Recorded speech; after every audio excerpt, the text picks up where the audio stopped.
What is up, everybody? This is Stevie Breach coming to you here today. Happy Stone Cold Steve Austin 316 Day. Tomorrow will be St. Patrick's Day to all the Finley, Hornswoggle, and Finn Balor and Sheamus fans out there, I guess.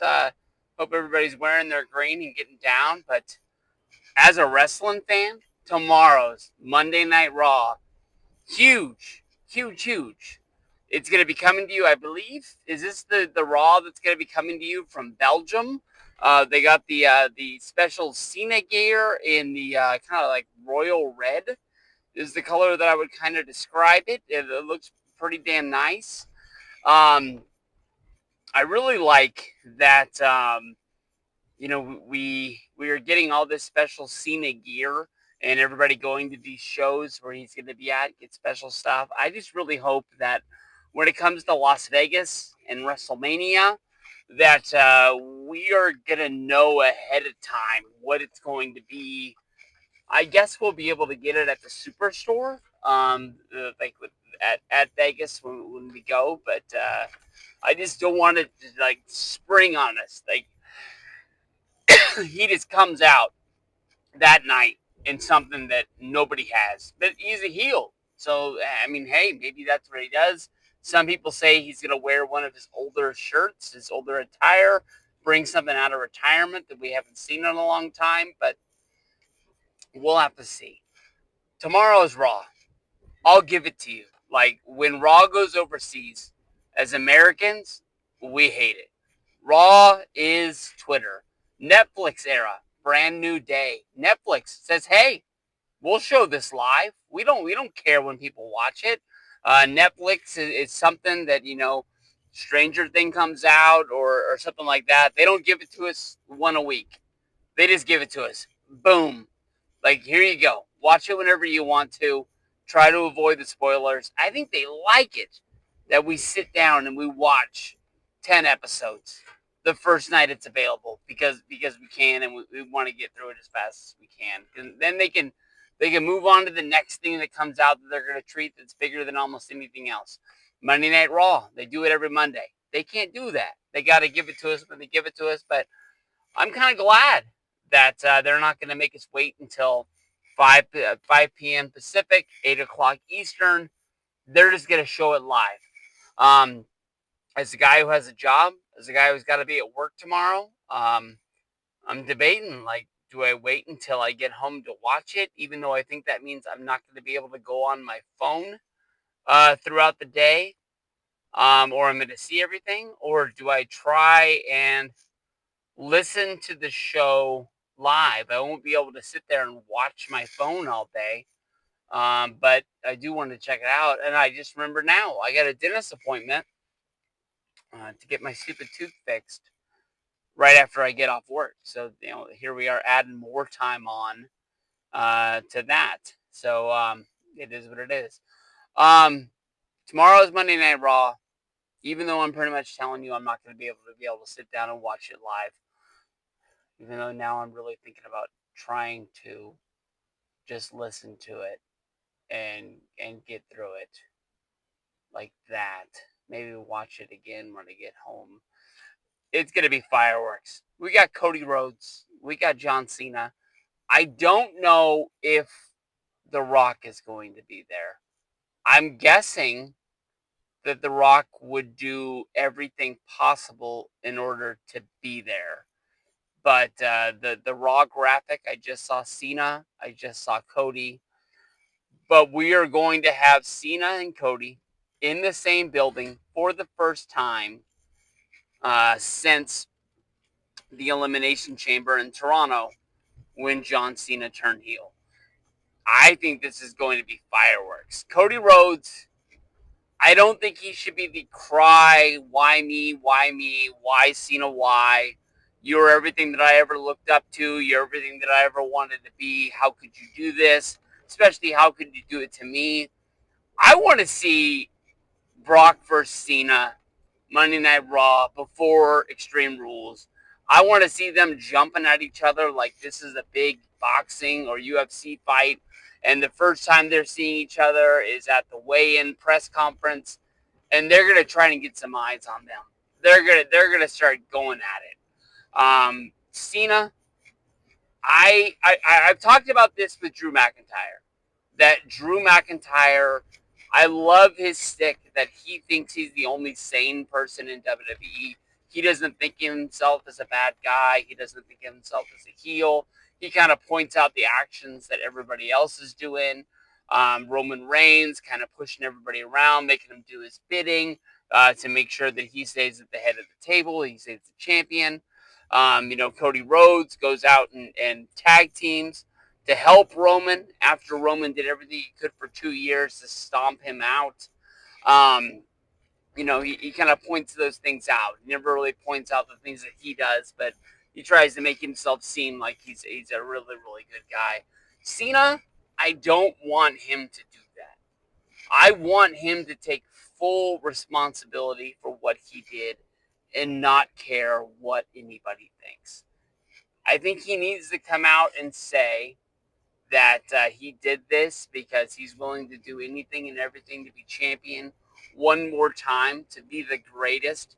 I think that you could even pour into the Rock storyline from when he joined the Nation of Domination about, the years and years of abuse of Cena giving everything that he had.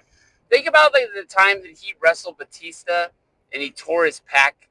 He showed up the next night and did a match on Monday Night Raw with Mr. Kennedy in order for a storyline to be said that the pec didn't get tore at SummerSlam. It got tore at Monday Night Raw against Mr. Kennedy, not to blame Batista. And then he comes back from SummerSlam, torn pec, comes back at the Rumble and wins the damn thing. And nobody even knew that he was going to be there. Luckily, Drew number 30. And, he did everything, only for people to boo him. John Cena sucks. John Cena sucks. Just like, they did the whole Die Rocky Die deal. Just be like, what else did you want me to do? I went and made movies because that's where the money was, and never turned my back on you. I was always there through thick, through thin. He came back and he wrestled on a SmackDown just so he could have a streak of having a match every year in his career. He didn't want to just be the part-time guy who took off 2000 and what year was that? 22. And he made sure he was there. He's been at WrestleManias to help out guys like Austin Theory that made him look like $1,000,000 only for the second that he left. For Austin Theory to fall down the card into like a makeshift tag team that's not being really featured on any pay-per-views or anything like that. The guy shows up every once in a while, but he's not a guy that you think like that guy beat John Cena at WrestleMania.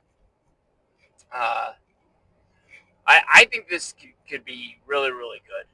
This could be awesome. But for me, more than anything else, I'm ecstatic to see Cena show up and Cena answer why it is, because all these people are throwing out that it's the greatest heel turn of all time. Nobody saw it coming. This was the biggest surprise. And it was a surprise and all, even though, like, as it was happening, I saw it happening. I thought it might happen, but I thought it was going to happen after WrestleMania. We already saw him snap a little bit at the Royal Rumble when Jey Uso eliminated him, and then he was able to compose himself. So what really put him over the edge? Even though he had won the Elimination Chamber and he was going to face Cody, why would he backstab him? He already has the match. What does he need from The Rock? Is it going to be like Bloodline rules at WrestleMania? What does The Rock have to offer other than himself? So there's a lot of questions out there that I'm really looking forward to seeing, and it's going to be a damn good show. But make sure that if you're not going to watch it until the normal time, or make sure that when you get home and you're home earlier, you can just fire it up whenever you're ready. But more important than anything else is that, I don't want the people over in Europe to think that, we as Americans don't want the show to go there. You guys are great fans. You guys make WrestleMania each and every year. And as I've learned, I'm not able to go to WrestleMania each and every year. This is my first one, I believe, in 9 or 10 years, however the math works out. And they don't get to go. So when Raw, when SmackDown, the European tour goes over there, they deserve it. And those guys are going to make a good deal of coin this month for going overseas and working those shows. And they show up and turn out. They buy the merch. They buy the tickets. They buy, that tour is huge. It's huge for a reason. And we're just sad that we don't get to watch it live like we normally do. But Netflix, thank you for coming in clutch, putting it there. Cena versus Rhodes, first time tomorrow. I hope they're fighting because I believe Cena's only doing 3 Raws before WrestleMania, and we're getting down. We're only about a month away from WrestleMania. We're somewhere in the 30s, I'm pretty sure, before the first night, the first show. And we need some excitement. This one could get a little bit weird. I'm sure The Rock's going to show up when he can. Cena's going to be there for, I believe, those 3 shows that are advertised. Hell, he might. I'm guessing you're the WrestleMania main event. If he can, I can see him being like a surprise show up, maybe to the Sacramento show or something like that, just to put it over the top. But maybe he's so heel that he can just put his sunglasses on and be like, psh. P.S. Let me throw this on the end for anybody that made it 11 minutes into this video. The video came out. I'm not sure if I got fooled, if I got huckstered, and it's an old video. But the video looks like him somewhere overseas. He's wearing the black T-shirt. He's wearing a black leather jacket. He's got the slick back hair. No bald spot. Did he get the bald spot fixed? Is it movie magic? And if it is, current footage, is that him playing Uncle Jacob? Is that Fast 11 that I see? Is Uncle Jacob alive? I'm pumping my fist because that means we're going to get, for the first time, Rock and Cena in the same movie. I'm all for that. I tried to find a way to get Roman Reigns, to come over from Hobbs and Shaw, have him fly over from Hawaii. It'll make sense. Hobbs needs backup. Get him in there. That's what I'm talking about. Raw, Cody Rhodes, John Cena.